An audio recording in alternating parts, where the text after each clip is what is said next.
¿Están compartiendo imagen? No, doctor. No, no estoy compartiendo. No, ¿Ahora? doctor. Tampoco, doctor. ¿Y ahora qué hago para compartir imagen? Dale en share, doctor. Ya le di share. ¿Ahora? Ay, casi. Ahora sí, Ya está doctor. compartiendo. Perfecto. Ok. Ya grabé la primera parte, así que quédense tranquilitos. Esto que está aquí al medio, ¿ven? Donde dice Fisiopato 2020. ¿Cómo hago para borrar esto? No lo vemos nosotros, doctor. Ya. Creo que ya lo saqué. Ya.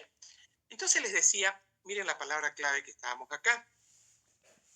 Les estaba diciendo de que gasto cardíaco bajo, hipoperfusión renal, hipoxia a nivel de las células endoteliales tubulares. Estas células endoteliales producen la liberación de todas estas sustancias, especialmente nectarina, angiotensina 2, tromboxana 2, prostaglandina H2, que causan mayor vasoconstricción y esto lleva a mayor isquemia. Entonces aquí se va a generar un proceso inflamatorio. Bien, luego tengo acá, en la fase de iniciación y extensión, se producen simultáneamente lesiones endoteliales del músculo liso vascular y tubular. Entonces, también el endotelio más la musculatura lisa va a sufrir daño. Ahora, seguimos. Entonces, vean ustedes que prácticamente aquí está toda la fisiopatología de la insuficiencia renal aguda. Y ahora vamos entrando ya en detallito en las cosas que hemos venido mencionando en lo anterior. Hipovolemias verdaderas. Entonces, cuando nosotros hablamos de hipovolemias verdaderas, básicamente estamos hablando de depresión de volumen intravascular. O sea, si yo tengo hemorragia, pérdida digestiva, vómitos, diarreas, quemaduras grandes, todo esto va a ser, la palabra depresión significa pérdida de. Esa nuestra manguera grande, que es la aorta, que es la vena cava inferior o la superior, todo eso ya no va a tener el volumen adecuado porque el gasto cardíaco cayó, porque se perdió, se depletó en más del 50%. Entonces, y también podemos tener depresión, aparte de las quemaduras y las pancreatitis, por hepatopatía, es decir, el paciente hace un síndrome ascítico, pierde el volumen intravascular, se va al intersticio, el síndrome nefrótico, todo el líquido del espacio intravascular se va al intersticio, las obstrucciones intestinales también, las pancreatitis también y las peritonitis y desnutrición. Entonces, todo esto nos va a llevar a una hipovolemia. Esta es la verdadera y esta es por redistribución. ¿Qué es lo real? Lo real es que el paciente tiene una hipovolemia, 50% de pérdida. Esto nos va a llevar a la disminución de la presión glomerular. Entonces, acá nosotros tenemos como recordatorio, esto es recordatorio de presión glomerular, enter. Aquí vamos a poner menor a 60 mmHg. Entonces, esto va como recordatorio en el sentido de que nuestra presión glomerular, con una presión de 120, con un gasto cardíaco de 5 litros, con un flujo renal de 1.200 ml de sangre o 650 de plasma, ¿cuánto es la presión en el glomérulo? 60 milímetros de mercurio. Entonces, aquí yo tengo, si todo esto cae, la hipovolemia llega a una disminución de la presión intraglomerular y acá esta disminución de la presión intraglomerular es la que va a activar un sistema que se llama activación del simpático, sistema renin-angiotensina, aldosterona, vasopresina y prostaglandina. Y este simpático y esta angiotensina 2 y esta vasopresina van a causar un aumento de la resistencia de la arteriola eferente para reabsorber sodio y agua y una disminución de la arteriola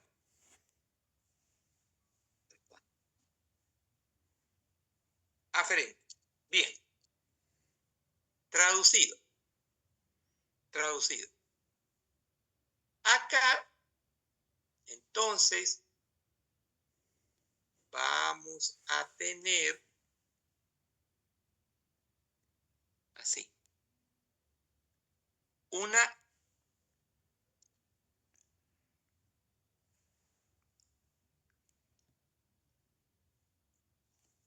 una... No.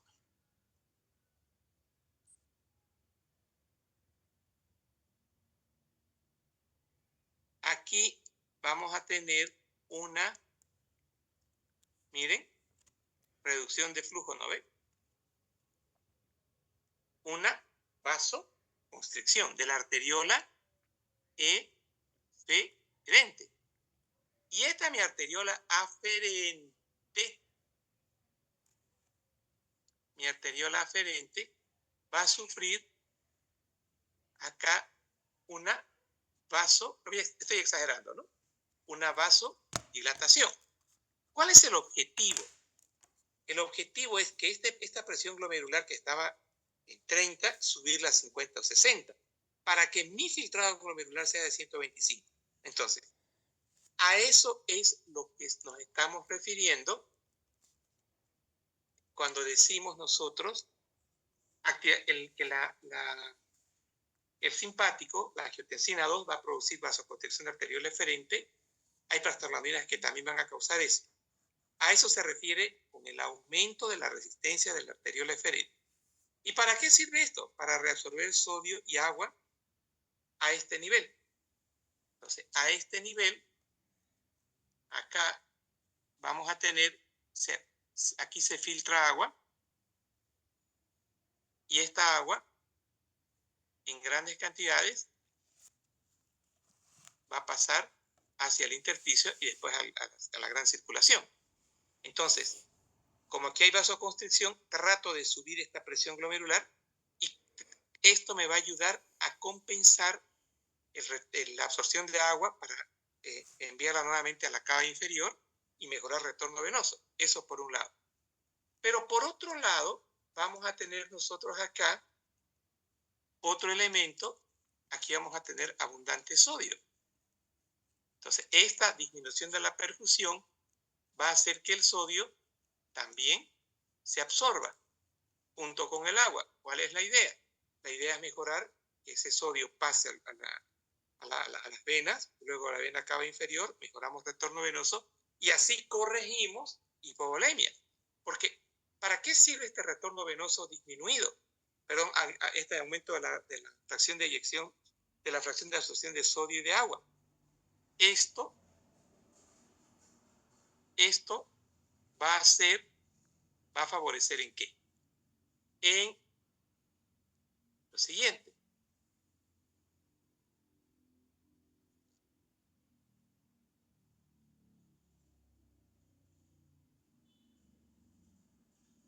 Aumenta la absorción de sodio y agua para recuperar el retorno venoso y gasto cardíaco.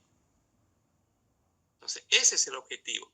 De esa manera, mejoro presión arterial, ya no tengo tanta liberación de tromboxano A2 de protelinas, de noradrenalina, ¿no?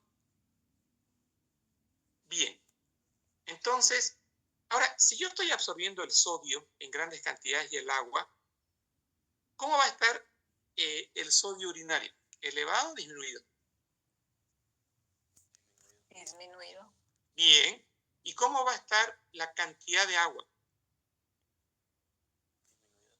También disminuida. Es correcto. Entonces, por eso el paciente hace oliguria.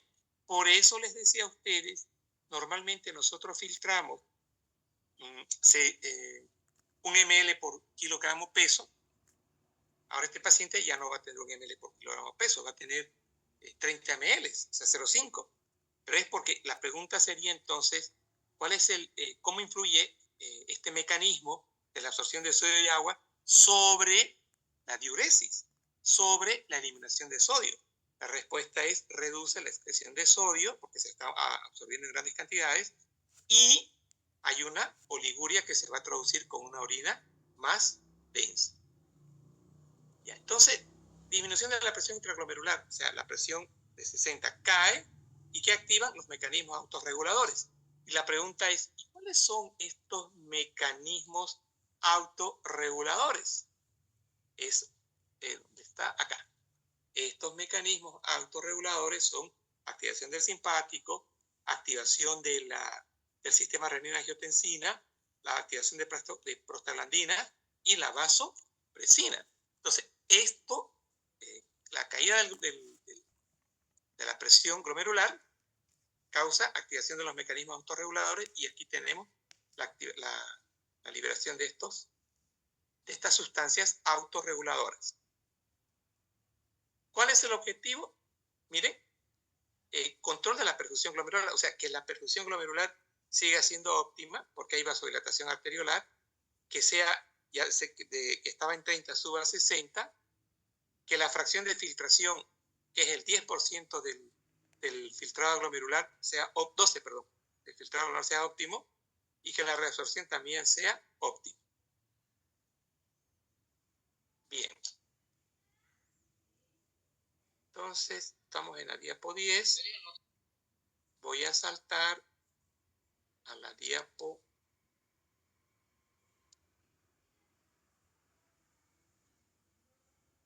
Esto no. Esto todavía.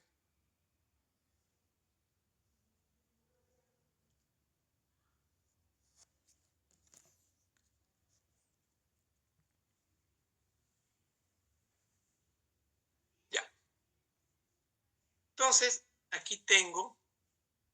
Ya les dije las causas de hipovolemia, les he repetido varias veces. Quiero repetir esto. ¿Qué situaciones aquí? En todas estas hay gasto cardíaco bajo, ¿cierto? Porque hay disminución del retorno venoso. La IC es una patología en que la función cardíaca está disminuida. La cirrosis no es una patología cardíaca, pero hay disminución del volumen efectivo circulante porque hay una caída de la albúmina y esta albúmina hace que todo el líquido intravascular se vaya al intersticio. En el síndrome nefrótico igual hay una caída de albúmina y todo ese líquido se va hacia el intersticio. Entonces, fíjense que los dos en qué se parecen. En que hay reducción del volumen circulante. El uno es real por sangrado o por pérdidas de agua y el otro también es real, pero no por sangrado, sino porque el líquido intravascular se va hacia el intersticio. ¿Y esto qué genera? Una insuficiencia renal aguda.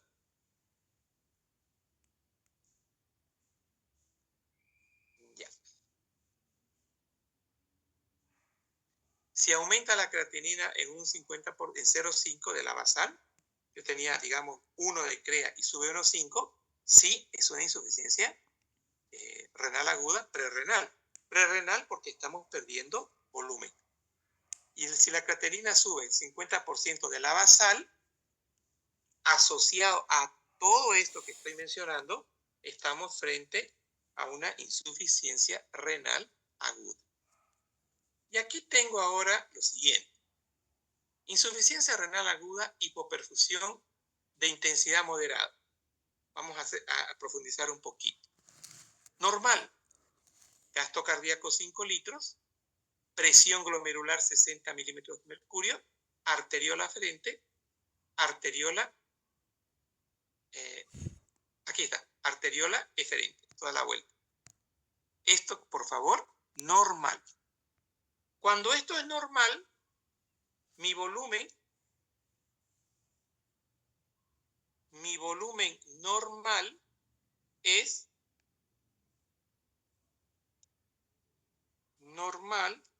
un ml barra kilogramo barra minuto. Esto es normal. ¿Estamos? Con estos parámetros.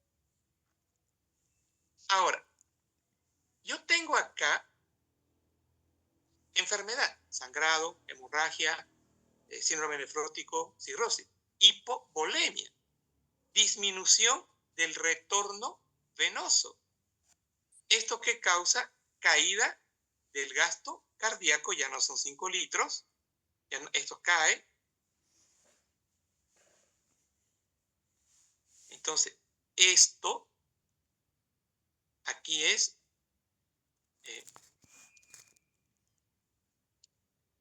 caída del gasto cardíaco, ya no es 5. La presión arterial que aquí era 120, ya no es 120 la sistólica, ya no es 100 la media, es menos. Consecuentemente, esta hipoperfusión va a generar vasoconstricción de la arteriola eferente y vasodilatación de la arteriola aferente. Pero vean ustedes que no es suficiente,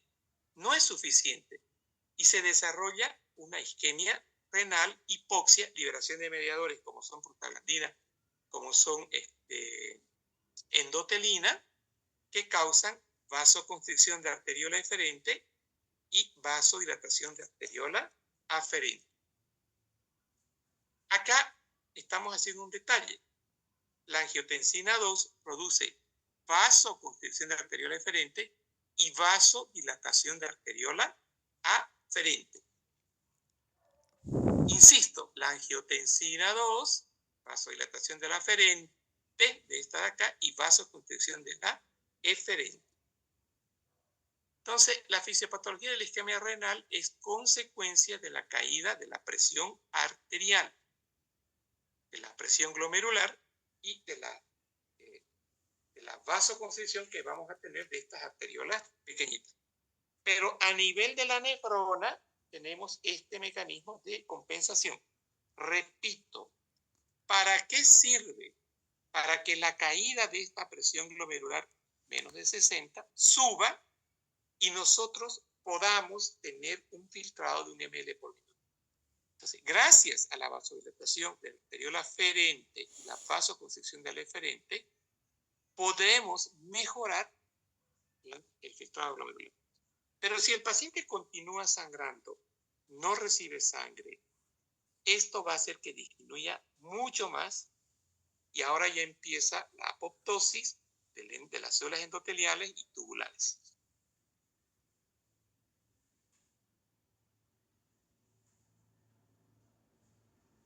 En el anterior decía hipoperfusión de intensidad no muy buena, moderada. Pero miren lo que aquí dice, hipoperfusión severa. O sea, recientemente he visto yo en la emergencia un paciente, la hemoglobina normal son 14 gramos por decilitro. Este paciente venía por hemorragia digestiva alta, tenía varices en el esófago, se rompieron las varices y el paciente tenía una hemoglobina de 3 gramos. Miren lo severo. A esto me estoy refiriendo como hipoperfusión severa.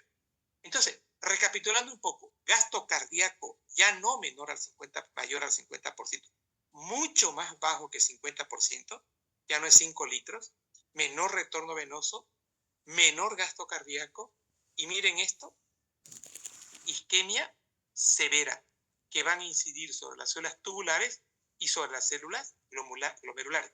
Y por favor, no se queden en isquemia, Esa isquemia severa a nivel del cemento S3 va a causar una hipoxia. O sea que las células, digamos, distales del túbulo contornado proximal, estas de acá, la S3, va a ser la más afectada, estas células tubulares. O sea, esta isquemia severa causa hipoxia severa, y aquí yo tengo lesión tubular y lesión endotelial, como habíamos visto, pero causado por la hipoxia. Ahora, miren esto. Yo ya tengo ahora lesión tubular. En el anterior caso que veíamos, cuando todavía las células tubulares estaban intactas, yo tenía aumento de sodio y aumento de agua. Pero si ahora esto está lesionado, ¿se va a absorber el sodio?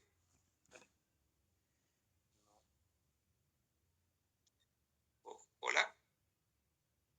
¿Me escuchan? Si yo tengo lesión del túbulo acá, y sabemos que las células tubulares absorben sodio, ¿va a haber absorción de sodio? No, no vamos a tener absorción de sodio y tampoco de agua. Entonces, pero fíjense, hemos avanzado, estamos en una situación peor. Y si yo mido el sodio urinario acá, ¿cómo va a estar en esta fase con lesión tubular? Elevado. Excelente, va a estar elevado. Entonces dice el sodio no se absorbe, esto es sensado. Este aumento de sodio es sensado por la mácula densa y el túbulo distal y se activa el sistema renina-angiotensina-aldosterona. Fíjense que consecuencia de esta isquemia K, de la disminución de la perfusión, tengo entonces también una disminución del filtrado glomerular, mayor isquemia, acá. Ahora, esta mayor isquemia que nosotros tenemos acá va a hacer que las células endoteliales liberen adenosina. Y esta adenosina va a causar disminución de la vasoconstricción de la arteriola aferente. Es decir, recuerda que la aferente estaba vasocontraída, ¿no ve? La eferente. Y esta adenosina va a causar va a intentar conseguir una vasodilatación, pero no va a poder. Pero va a intentar, digamos. Ahora miren acá, no se absorbió el sodio y esta isquemia severa, con lesión tubular, estamos teniendo ahora mayor sodio urinario. Entonces, sodio en orina, esto se llama fracción del sodio urinario. Mayor, no es menor, mayor. Al 10% es una causa prerrenal.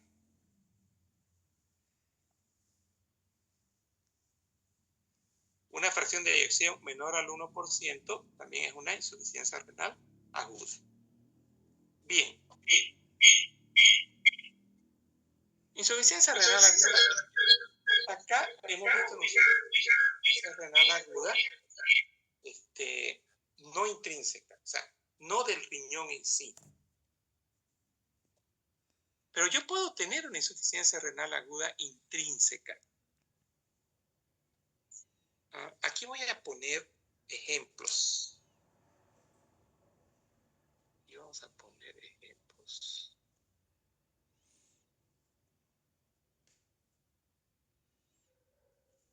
Yo voy a poner acá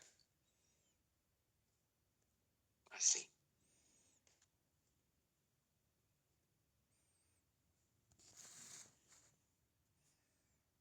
Entonces, la pregunta que uno se hace, intrínseca, o sea, estoy diciendo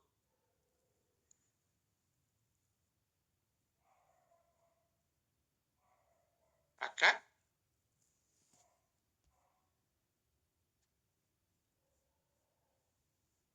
esto que voy a dibujar es la vena, la aorta. Esta es la arteriola renal, acá, y este es mi riñoncito.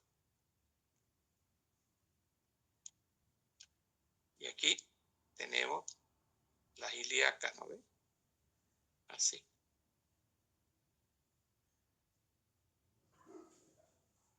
Las anteriores, la hipovolemia, ¿dónde afectan?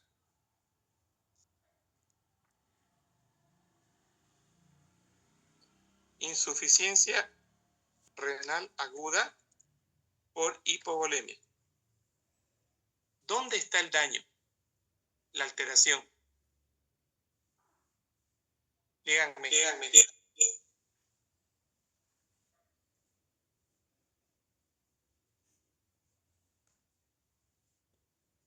¿Dónde está el daño? En la primera que vimos.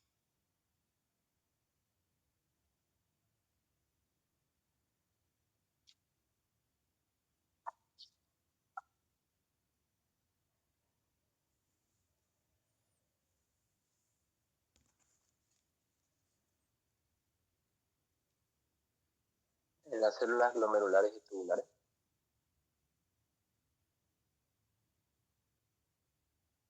No. ¿Saben qué, señores?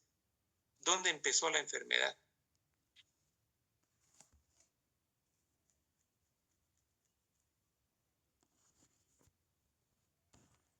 En la hipovolemia, ¿no ven? ¿Recuerdan?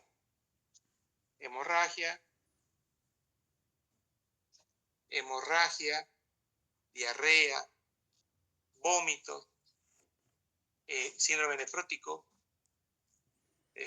todas que tienen en común disminución del volumen, ¿no? Todas que tienen en común, miren acá, ¿Qué tienen en común? Hipovolemia. Correcto. Esas son las prerrenales. O sea, una hemorragia digestiva alta, hipovolemia. Una baja, hipovolemia. Una caída de un gasto cardíaco bajo con reducción del volumen circulante, hipovolemia. Ahora, les he hecho este dibujito para decirles lo siguiente. El daño,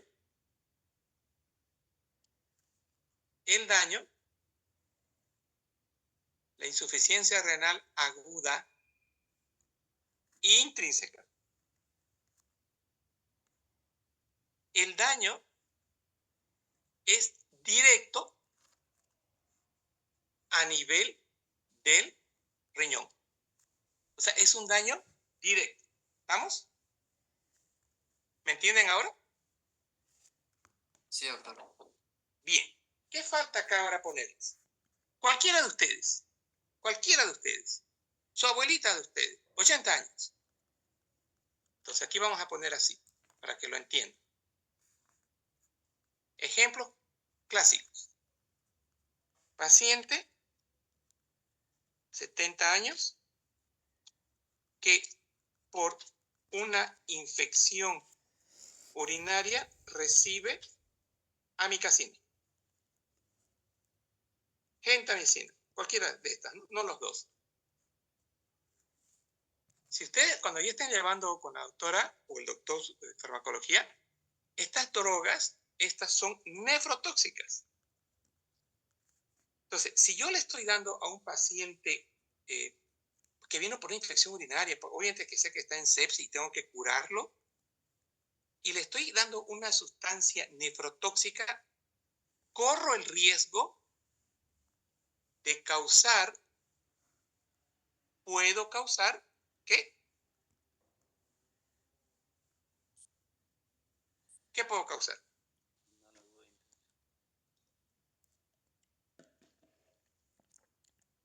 Vamos, díganme.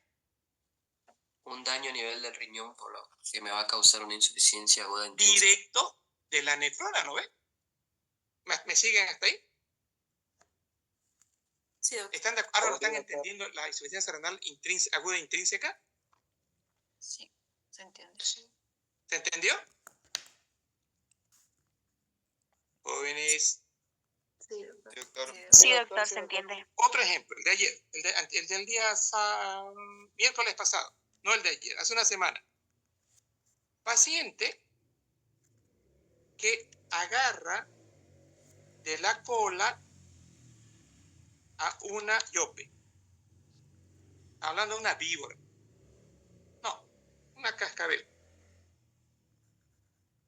Y luego le muerde, liberando sustancias nefro y neurotóxicas.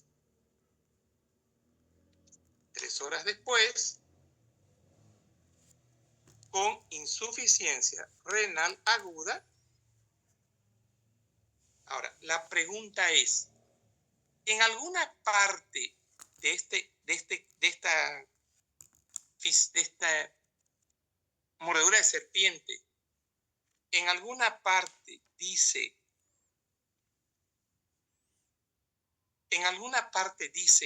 hipovolemia. No, doctor. No ve. No dice hipovolemia. Entonces, ¿qué causa es? Intrínseco. Correcto. Entonces, el daño es intrínseco. Hasta ya me están siguiendo, ¿no? Otro ejemplo común.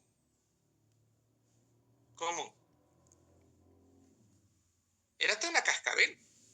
El tipo se puso a jugar la agarró de la cola y la cascabel pues le mordió. Y es muy nefrotóxica.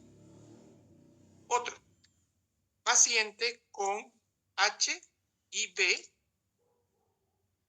hace un cuadro de meningitis por hongo.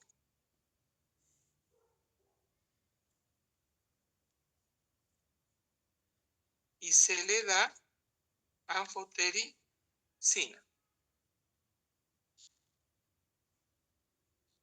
Tenemos una cosita que estoy buscando para ustedes. Estos hongos reciben el nombre criptococosis. Señores, la criptococosis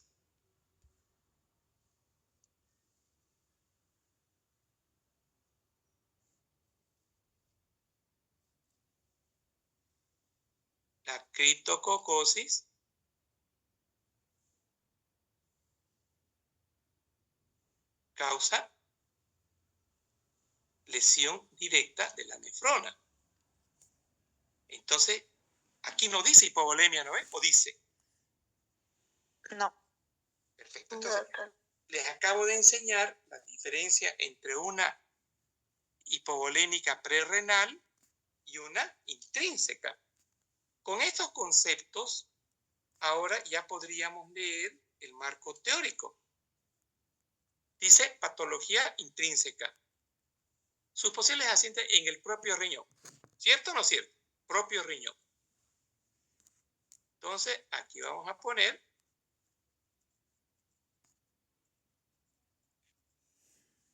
lesión del parénquima renal. ¿Listo? Para que decía el concepto de propio. Primera característica. En la hipovolemia no es el parénquima renal, que quede claro. Ciertas glomerulopatías y nefropatías tubulointersticiales o la oclusión de grandes vasos renales, embolismos, cristales de colesterol. Sin embargo, la causa más relevante es la necrosis tubular aguda. Ya, ahorita explico eso. Su principal origen es la isquemia renal intensa y mantenida, necrosis tubular isquémica, y por ello la misma causa insuficiencia renal aguda, insuficiencia renal aguda, prerrenal son causas potenciales de insuficiencia renal intrínseca por necrosis tubular.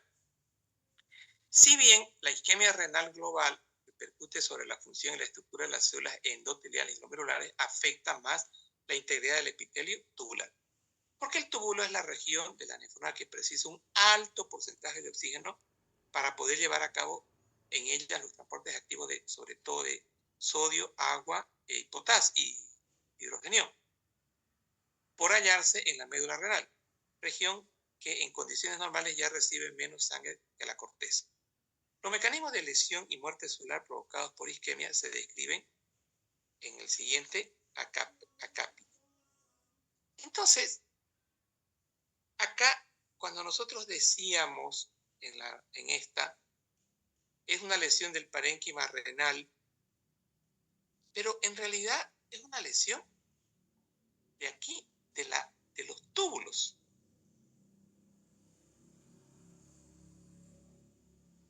Entonces, es una lesión de la célula tubular. O sea, el veneno de la serpiente, la aftericina B, la micacina o la genta, producen lesión directa tubular. Y entonces, lesión isquémica, la necrosis tubular aguda, túbulo contorneado proximal en el segmento S3. Hay todas estas sustancias nefrotóxicas van a causar que el ATP de estas células caiga. Por lo tanto, si no hay ATP, no hay absorción de sodio, no hay absorción de agua. Vamos a tener que esta célula se va a hinchar. A eso se llama aumento de volumen celular. Va a tener mucha pérdida de calcio de estas células. Va a haber, estas sustancias nefrotóxicas van a liberar las lisosimas de estas células y se van a activar mecanismos de proteasas. Vamos a tener acidosis intracelular y se presenta una necrosis zonal con múltiples sitios en los túbulos. O sea, el problema básicamente va a ser acá a nivel tubular, consecuencia que está dañado el ATP, consecuencia que las lisosimas dentro de estas células son dañadas por estas sustancias tóxicas. Entonces, esto va a ser... Ahora, hay un detallito también. Entonces, hay sustancias que ya les acabo de explicar, ¿ves? Estas 3 o 4, estos ejemplos que le di, ¿cierto? ¿Esto me captaron esto en la intrínseca? Jóvenes, ¿me captaron esto? Sí, doctor. Ya, ahora, miren. Pero también una insuficiencia renal aguda prerrenal puede causar necrosis tubular. Cuando las tasas de filtrado son muy bajas, puede causar. ¿Estamos? Entonces, ¿qué tengo acá? El aumento de la presión de la cápsula de Bowman. A ver, no, aquí. Fíjense que la cantidad exagerada de células que se destruyen porque el ATP no funciona. ¿Qué están causando en este túbulo?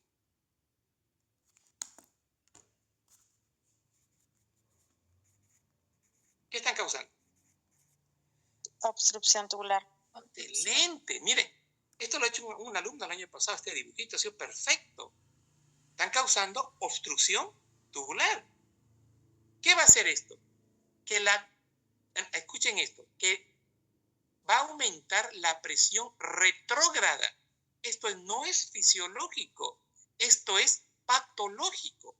Y al aumentar la presión fisiológica, la presión de la cápsula de Bowman va a aumentar y va a caer el filtrado glomerular, porque normalmente tiene que haber una presión de filtración positiva. Pero si yo estoy aumentando la presión de la obstrucción tubular, voy a causar automáticamente una disminución del filtrado glomerular. Por eso este dibujito quiero que lo vean así. Aquí empieza. Entonces, acá nosotros tenemos, aquí le voy a poner un 1. Este es el número 1. De aquí van a empezar a hacer la...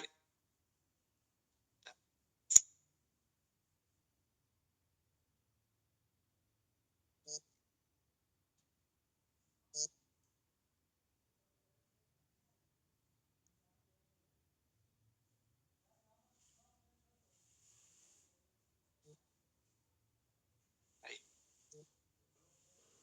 Entonces, les decía, esta historia empieza acá y van a ir subiendo. ¿Estamos? Ahora, hay lesión, destrucción de las células tubulares. ¿Qué vamos a tener? Aumento de radicales libres de oxígeno, aumento de hidroxilo y aumento de agua oxigenada. Esto va a causar mayor daño de las células tubulares, consecuente en más obstrucción, mayor presión de retroceso o mayor presión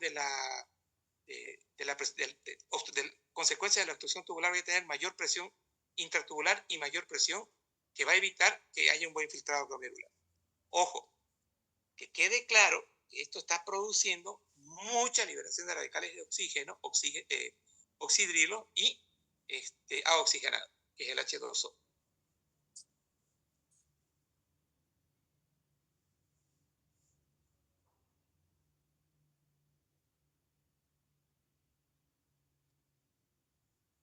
El agotamiento de la energía celular, porque ya no tiene ATP, ya no tiene calcio, y el daño de sus membranas, porque se liberan estas sustancias lisosómicas